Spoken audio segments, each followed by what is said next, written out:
നന്ദനെ ഔട്ടായി കേട്ടോ. 1 മണിക്കൂറും 45 മിനിറ്റോ മറ്റോ ആണ് നന്ദന നിന്നത്. നോറയേക്കാൾ പെയിൻ ആയിരുന്നു നന്ദനയ്ക്ക്. ആക്ടിവിറ്റി ഏരിയയിലെ ആ ഒരു സീറ്റിങ്ങിലൊക്കെ നന്ദന ഇരിക്കുന്നുണ്ട്. ഇരുന്നിട്ടൊക്കെയാണ് തിരിച്ച് വീട്ടിലേക്ക് പോകുന്നത്. എന്നിട്ട് ലിവിംഗ് റൂമിലേക്ക് പോയി അവിടെ തറയിലൊക്കെ കിടക്കുന്നൊക്കെ ഉണ്ട്. നന്ദനയ്ക്ക് നല്ല പെയിൻ ആയിട്ടുണ്ടാവും. നല്ല കിടിലിനായിട്ട് തന്നെ നന്ദന കളിച്ചു കേട്ടോ ഈ ഒരു ടാസ്ക്. ഋഷി 1 മണിക്കൂർ പിന്നിട്ട് ഇപ്പോഴും തുടർന്നുകൊണ്ട് തന്നെ ഇരിക്കുകയാണ് ലൈവിനകത്ത്. നന്ദനയുടെ ആ ഒരു സീസോയിലേക്ക് സിജോ വന്നു. പിന്നീട് സിജോ വലിയ വീരവാദമൊക്കെ മുഴക്കിയിട്ടാണ് വന്നത്.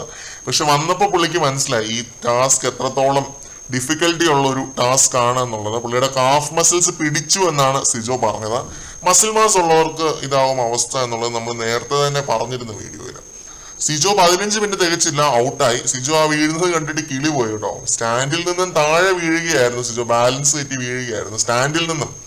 ഒന്നും സംഭവിച്ചൊന്നുമില്ല, പക്ഷെ ഒരു ജോ ഡ്രോപ്പിംഗ് സിറ്റുവേഷൻ ആയിരുന്നു. പെട്ടെന്ന് ഞെട്ടിപ്പോയി.